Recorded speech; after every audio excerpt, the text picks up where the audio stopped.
Hi, Deedi. Welcome to our Tricks podcast. Hi, Laura. I'm so happy to be back.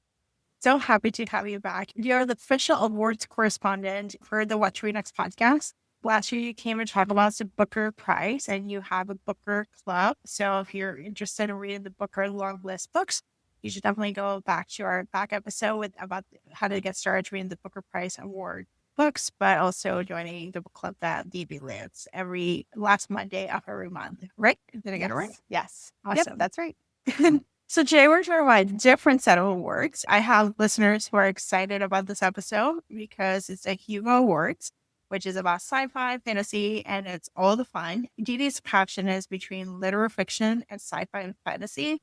So I love that you get to toggle between both. And this part we're going to talk about you're actually the one that brings you joy. So They both bring me joy. I wouldn't do them both if they didn't bring me joy, but it's a totally different type of joy, I think, yeah. right? Magic and science fiction and adventures and a lot of plot and all that good stuff. And the kind of stuff that just makes you like, ah, versus the literary fiction, which is like makes you cry, makes you feel, makes you think. But yeah, as a kid, sci-fi and fantasy was my comfort genre, and it still is. So I am really excited to talk about the Hugo Awards because I feel like, at least in my circles, they're not discussed as often as some of those heavy-hitting literary fiction awards, but they're a ton of fun.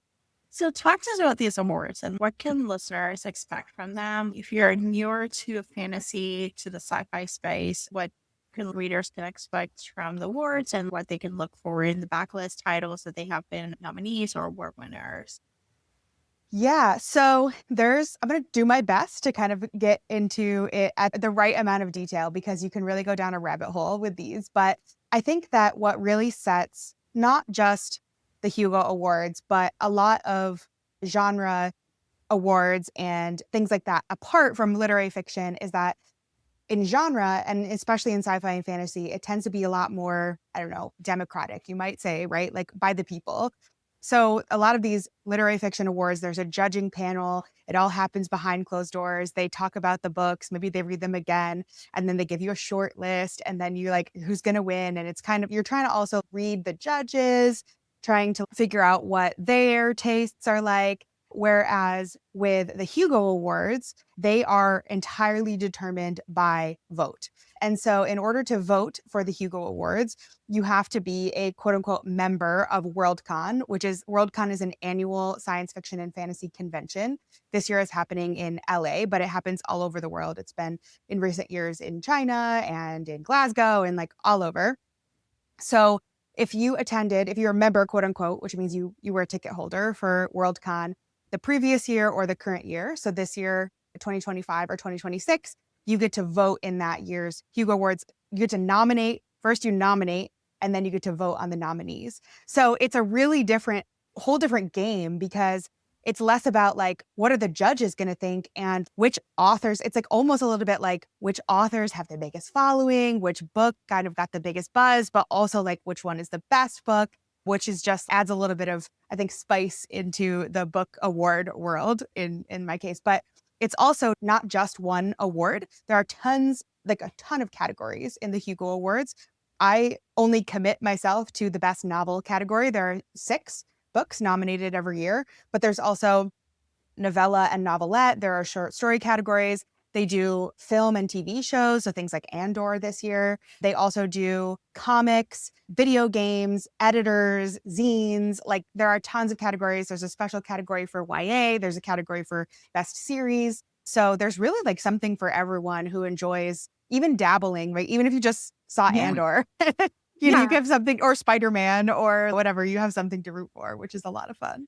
Oh my gosh, that's a lot of fun. I love the fact that there's a cost because you do have to attend the conference and be part of it. But I think it's really cool that you have this giving fact, like you're to the conference and you're like, you have a say on the awards. Because I think about other genres and I'm part of, I think with romance, I was part of the Romance Writers of America and it was like a committee, it was a judges panel. They can send nominees. But there's basically a group of judges, which there are some reviewers who are part of it, but it's similar to the other awards. But this where you get to just be part of it as a reader who attends and who is committed to the genre to actually bring forward to it. I think there's pros and cons, right, of it being kind of a popular vote.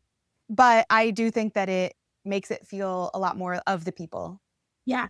Do we tend to see some of these similar patterns from like what we see in the Goodreads too in this award? Do we see the same authors like Sarah J. Maas and the popular authors that have dominated the list? Because, I would say that the Hugo community has probably its own set of popular authors, like John okay. Scalzi is one of yeah. them, right? Adrian Tchaikovsky had 2 books on the Oh list my last gosh. year, which was like, I was like, "You published 2 books in 1 year, maybe you should be on it twice."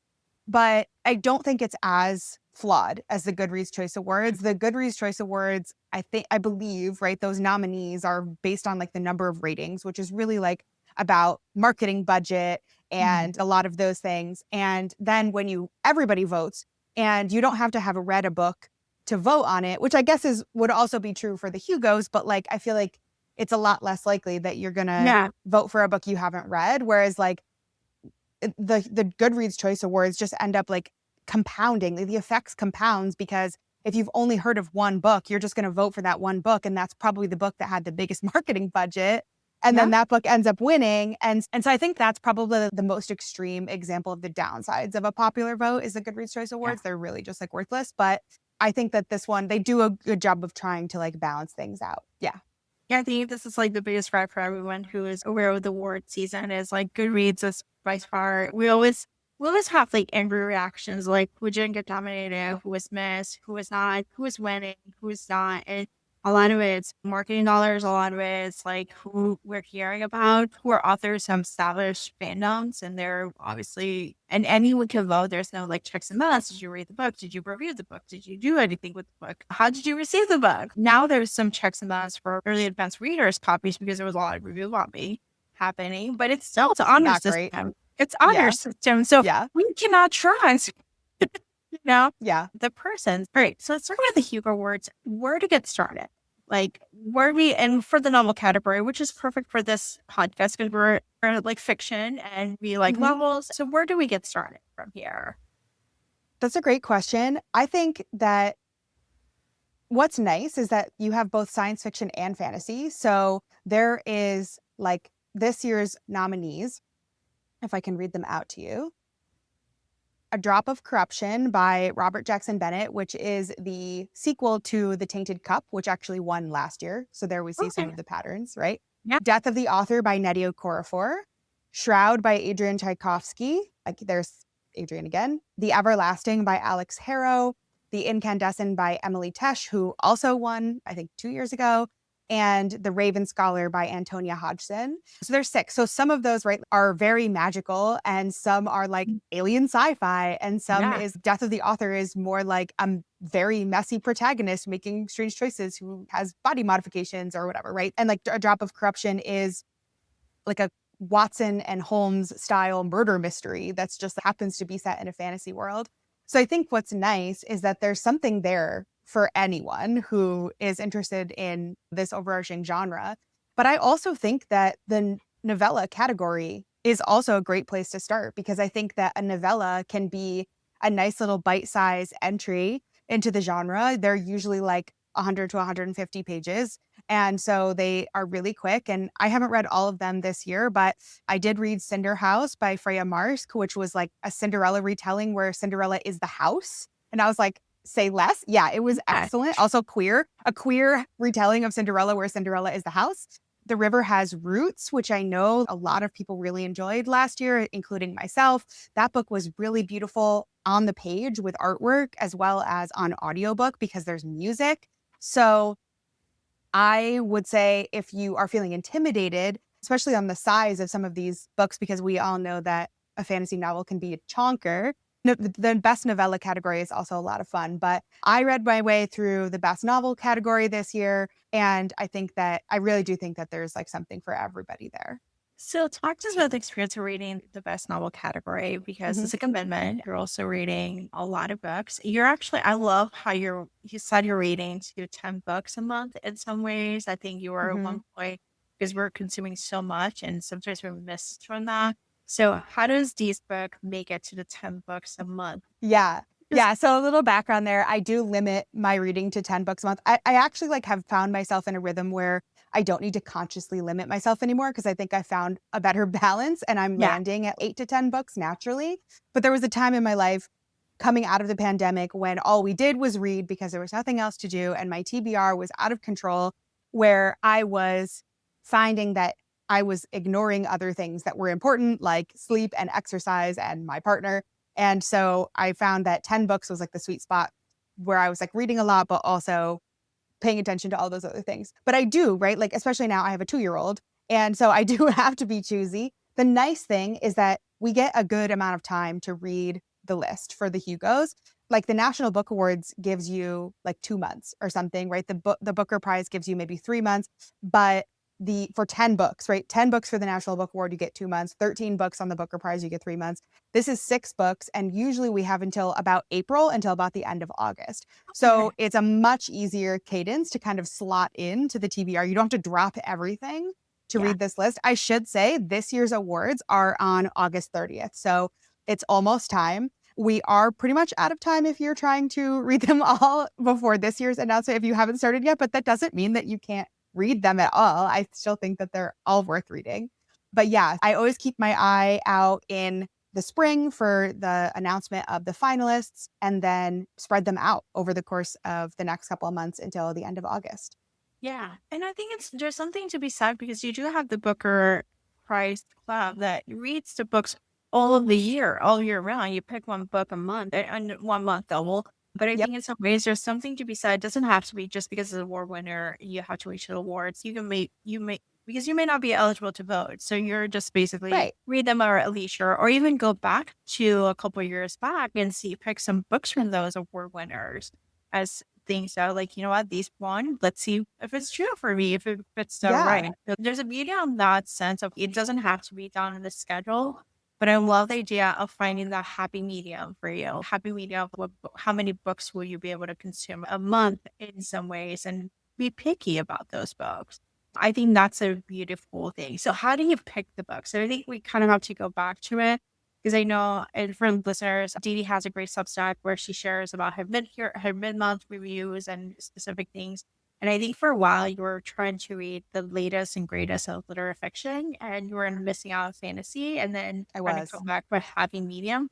So how do you consume? Because also you're consuming them on audio and book form, and because obviously life, you have a 2-year old who's Yeah. mobile, who is the Running cannot pay around.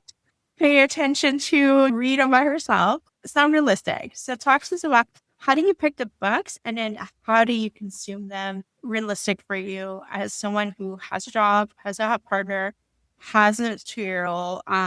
It's how do you do it all? Yeah, that's a great question. By shoving things as much as I can into all the corners of the day to fill things up, honestly. But yeah, so I think that a lot of times as readers, even if we're kind of consciously not trying to do it, it's easy for our TBR to just snowball. And it depends on where you're kind of like shining your personal spotlight, right? So if you are starting to get into like for example, if I was starting to get into the Booker Prize or whatever and you go down a rabbit hole and your TBR just grows and you know it's only going to keep growing, so you kind of try to dig out of that hole a little bit and then all before you know it you look and you've shoved other things out that maybe you really loved. And that's not to say that you're reading books that you don't want to read or reading books that you don't think you're going to like, because I have never read a book that I thought I wasn't gonna write. I Yeah. have always been picking books up because I thought I was gonna enjoy them. But when I got to the end of the year, I would go back and I would look at what percentage of my books fell into different genres, and I would pick maybe a top 10 or a top 10% of the books that I had read that year, and I started to notice that the sci-fi and fantasy books were a much larger percentage of my favorites than they were of my reading overall, which to me said this is not in balance, right? If half of my favorites were sci-fi and fantasy and only a third of all the books I read that year were sci-fi and fantasy, then I need to rebalance that back because I just have drifted, right? My focus has drifted. So I've been working on that over the last couple of years. I would say last year I made good moves back towards balance, and this year has swung even more, but in a way that I've been so happy with.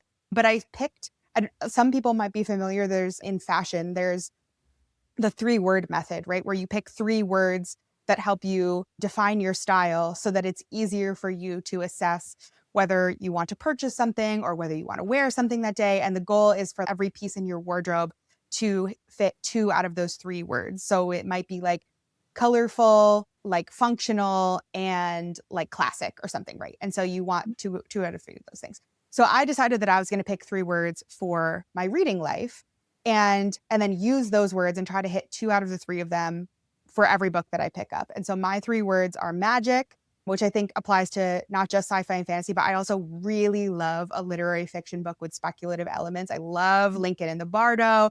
I love Lanny by Max Porter. I loved Exit West, right? Give me like a little bit of magic. Community, which is where a lot of the prize reading comes in. So even if it's not a book that I might have picked up on my own, if it's for a book club or it's not like everybody's talking about it or my friends really loved it, that also brings me joy to be able to talk about the same books as other people. So community is one of those words. And then the third word is emotion, which I think, last weekend I was with some of my friends on a little reading retreat, and one of my friends who's a hardcore literary fiction, like very thinky type of reader. He was like, "What makes a good fantasy book for you?" And I was like, "It's a book that makes me go like, ah, right? Like I can't put it into words. You're just like, oh my goodness, right?" But that's not what I'm looking for in a literary fiction book. Literary fiction, I might want to be like really moved, or I might want to see the world in a new way. And I think the best fantasy also does those things, but I couldn't even put it into words beyond that, right? And so I think that emotion can apply to both of those genres as well. I also read nonfiction. I read widely. I just say literary fiction and sci-fi and fantasy are my 2 main genres. But yeah, so I try to always have 2 out of my 3 words apply to any book I pick up. And still, I mean, there are tons of books that I have been meaning to get to that I don't get to. Who among us, right? It's Yeah. still tough and you have to make trade-offs, but I have found that has really helped me dial in and focus on, okay, even if this book is really buzzy, it's not going to check off enough of my boxes. Whereas there are other books on my list that will check more of those boxes, and I'm going to make the tough decision to read those instead. Yeah, I love this idea. As someone who's right now struggling with what to read next, I have way too many options. And I'm like, I Mhm. don't, it's a decision fatigue. It's to the point where like, how do I make a decision? I really like this idea of really centering down to values or to words that will inspire you to make better decisions. I think this is, at the end of the day, this is what I'm getting the most out of this conversation is what are the values? What are you looking for? What things are bringing you joy? Right now, for me, bringing me joy is nonfiction. It's pop culture nonfiction, and Awesome. it's awesome. I had to let go the identity of I was a romance reader on this Mhm. day. I think so much of our identity has been attached to those of us who are in the reading community of what do we read and how do we engage with that community, and to say, hey, maybe you have different interests, and maybe explore those interests, explore those little niche subjects that you have no idea that can surprise you. Yeah. Uh, I would also add that I think when you're a public reader, like you yeah, and me, there's also that like in the back of your mind, is this what people came here for? Right? yes, Is this what people want to hear from me?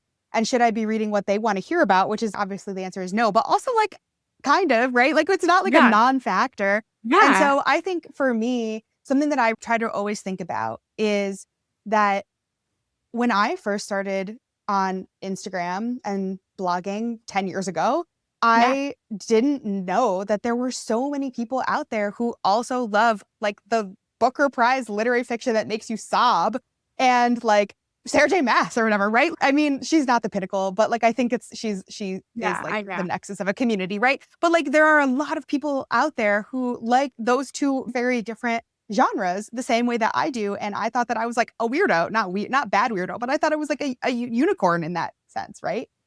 So I remind myself of that. And I think I'm going to deviate. Like I just finished rereading the Hunger Games and Divergent books, which are like Okay. YA dystopia, so different from a lot of the things. And I got so much out of it from like Yep. being a critical reader. I actually am in the middle of drafting up an essay on the ending of the Divergent trilogy because I actually think that I have figured out what she was trying to do. And I can't find any other essays on the internet that like make the same point.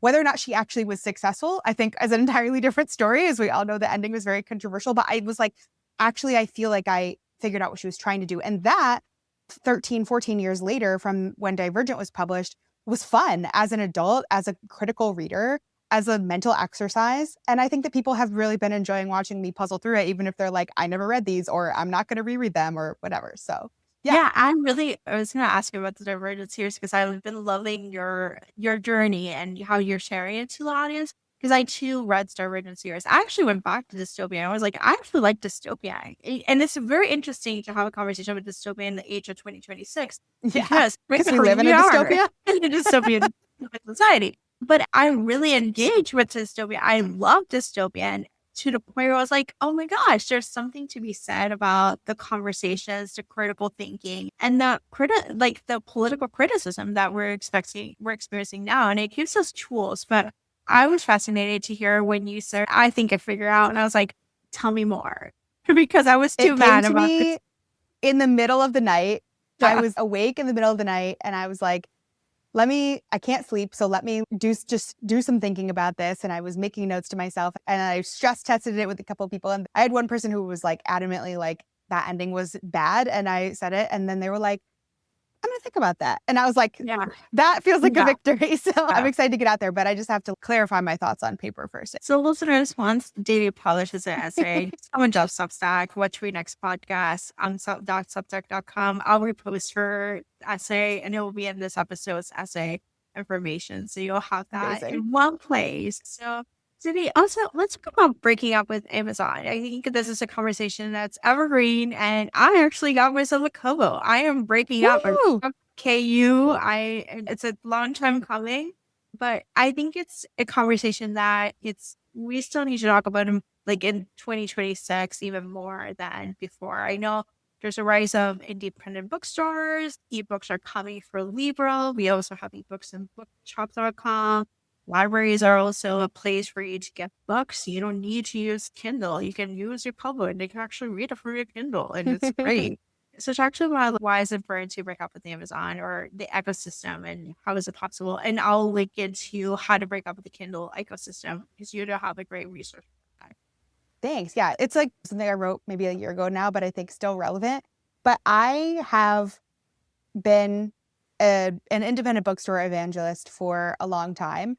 I think that for me, the most important thing that I would want to get across is that I don't think it's a moral failing for somebody to Yeah. be an Amazon user or to be like trapped in the Kindle ecosystem because they did that on purpose. They trapped you there on purpose, right? These are like significant forces that are challenging to avoid and to break out of. And they did this for a reason, right? They were really smart. And I also understand that resources are a challenge, but I also believe that especially when our resources are limited, where we choose to spend our money is a reflection of our values. And so, especially if you don't have a lot of money, putting that money towards an independent bookstore is going to be a lot more meaningful, right? And there are a lot of things out there about how harmful Amazon's dominance in the book industry, their predatory practices in the book industry are for the publishing industry, for authors, for independent bookstores. The main thing is that they are cheaper for a reason. There is a really great bookstore in Kansas that was owned by this guy named Danny Kane, who wrote a whole book on how to break up with Amazon and why. But they tweeted out in 2017 or something that if they sold books at the same price that Amazon sells books, they would have to close their doors after 6 days because Amazon's prices are either just about at the wholesale price or below it, honestly. And the reason that they're doing that is because they want to train people to believe that $15 is a fair price for a hardcover, when that is just not the case. And so when you're used to a hardcover book costing $15 and you walk into a bookstore and you see the list price that's set by the publisher, $28, $32, whatever it is, and you're like, why would I ever pay this? That is by design. And it's mind manipulation, but it's not a sustainable price for the entire publishing ecosystem. And so I know that we all feel like a little drop in a bucket, and it's easy to say my little $15 are not what's only keeping Amazon in business. And like they wouldn't even notice if I protested by boycotting Amazon. To which I would say, you're right. Amazon is not going to know. They're not going to care if you don't buy your books there anymore. But the independent bookstore that you buy from instead, they're going to know and they're going to care. And it's going to make a difference to them.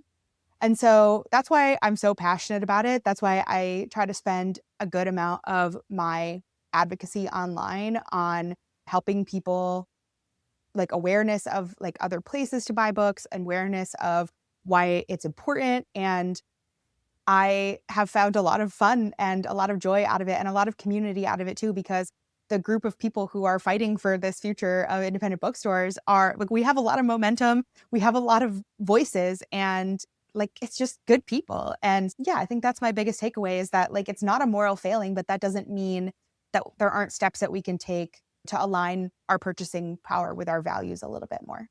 Yeah, and independent bookstores provide us more than just books. I think books are just a medium to get us in the door. They provide us community space. They provide us personal people doing recommendations that are much better than recommended by Amazon and telling you, oh, the readers recommend it. It's like you're like, oh, this doesn't make sense. Like the booksellers actually are vetting books, and it's a very difficult process to vet all its different books and hand sell you books. That would be, I think, I had an author said what's asked an independent bookstore, like basically says, what's the book that's a hidden gem that normally doesn't sell, but you think everyone should read?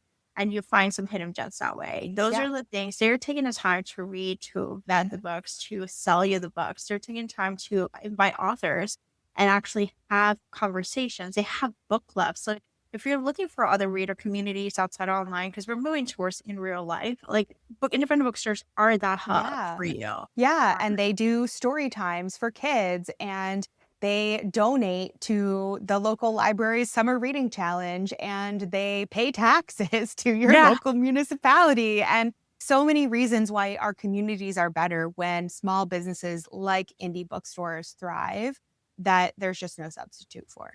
Yeah.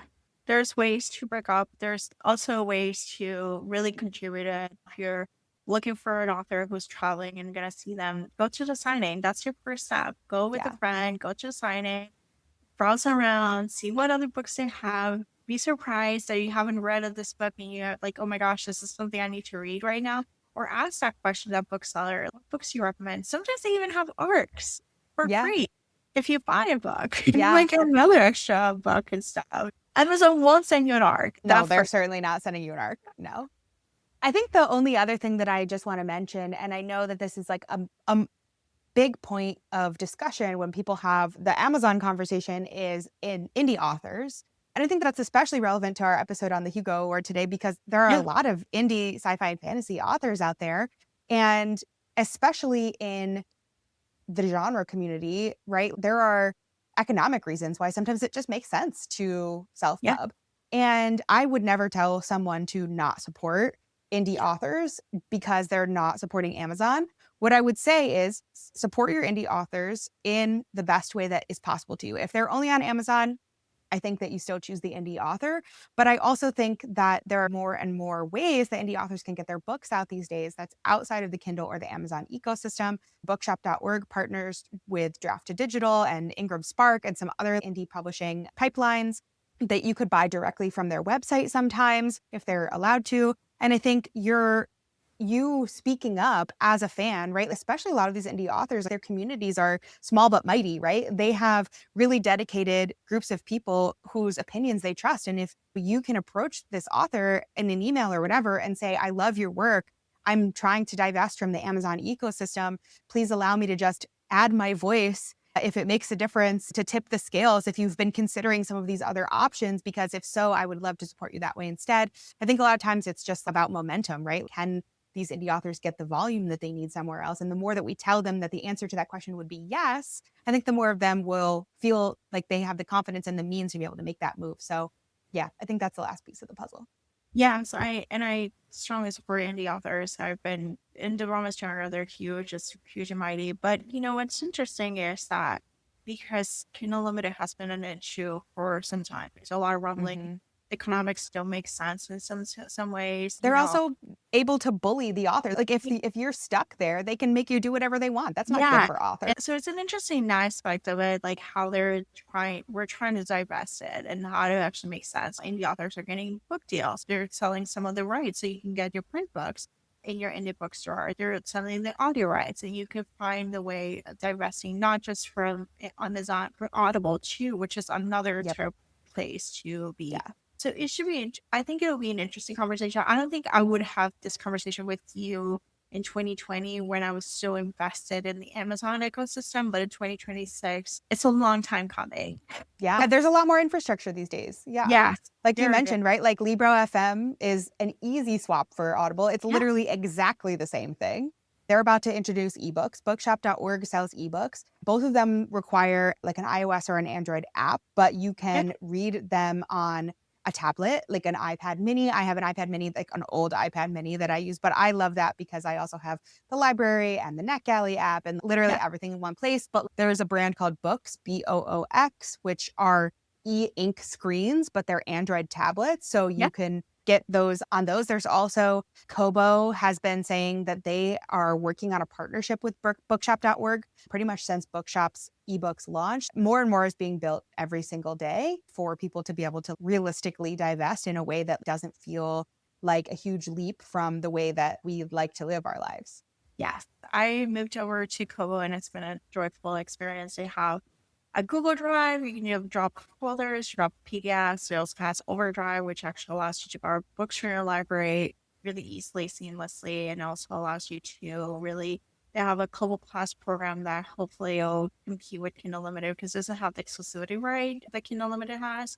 So I think there's some more possibilities are in the horizon that the infrastructure is being built. It's just Yeah. And now Kobo also directly integrates with the Storygraph and automatically updates your reading progress like you might get on a Kindle with Goodreads. I was really excited when I saw that partnership. And people love they love their Kobo and they love the company. So yeah, no, it that's is a really good company. They actually are not toxic on threads. Their CEO actually intervenes and talks to writers and actually updates her. Hey, I saw this was not promotion, was not clicked in. I clicked it in for you so you can see more.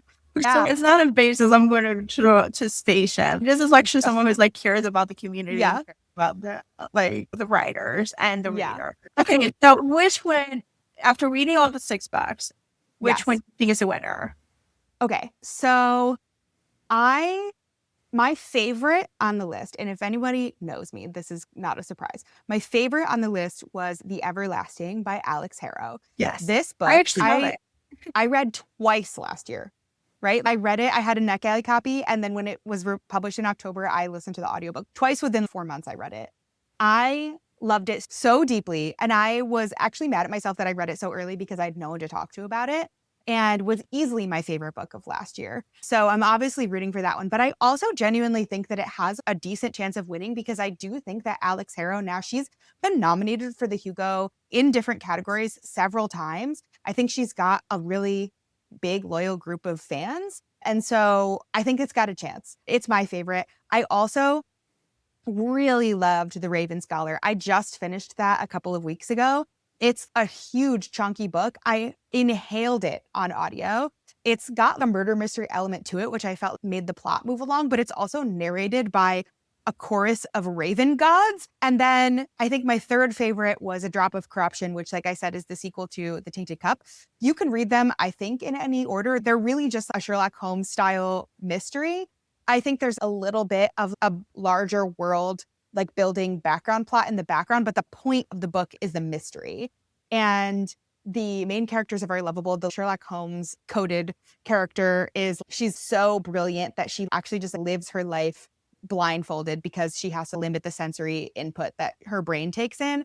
And the Watson coded character, he has an ability to have essentially a perfect memory. He codes it with a scent. So if he sniffs a certain scent in a room and then looks around, he can sniff that scent later and remember every single detail, like photogenic memory. And so then he kind of goes out and investigates and then catches her up and then she figures it out. It's very fun. Like I said, the Tainted Cup won last year. So wouldn't be surprised if this one wins again. And honestly, wouldn't be mad. They're really fun. And then I think big gap for me between those first three and then probably The Incandescent, Death of the Author, and then Shroud. I know people love Adrian Tchaikovsky. I obviously can't even say his name, but he's been nominated a gazillion times. It's not my favorite subgenre. He writes, most of his books are hardcore alien sci-fi books where they're like on a different planet and there's an alien species. And there's nothing wrong with that. It's just not my favorite. And he doesn't tend to be my favorite, but I can tell you, because I have read a couple of his books that have been nominated, that he is a very good storyteller. He creates an excellent plot. It's exciting. It has you on the edge of your seat. So I recognize his merits. It's just not my cup of tea. But yeah, so we're rooting for the everlasting, but honestly, I think it's a really good group of books this year. And wherever you start, you can't go wrong. And whichever one wins, I think has merits. Okay, you saw me a couple of these in this list because I've become a mystery reader, and I'm like Mm-hmm. here for the Raven's Color and A Drop of Corruption. I'm Yeah. like, I'm here for those. I'm here for the murder mystery and like Yeah, it's fun. mystery, like a little, like because mysteries are like a puzzle that you're just trying to solve. It Yes. keeps the plot moving a little bit quicker. Oh my gosh. Well, okay, now, did you tell us where you can find you online? I am at Deedi Reads on Instagram. My name is spelled Deedi. So that's a little tricky. If you get that right, you can find me, Deedi Reads. I'm also on Substack, which is also Deedi Reads. So deedireads.substack.com. I'm on Threads, hot and cold on Threads when I remember to be on Threads. But I love talking about books online. You can also, if you're interested in the Booker Prize Book Club, there's a page on my website, deedireads.com, that has all the details about that. We literally are about to have our first meeting from the 2026 long list this month. So it's like the perfect time to join. And yeah, that's me. Awesome. Thank you, Didi, for being on the show. Yeah, of course. It's always a joy to be here. Thanks for listening to the What to Read Next. For more book lists, cozy reads, and library tips, visit the whattoreadnextblog.com. Your next great read might be waiting there.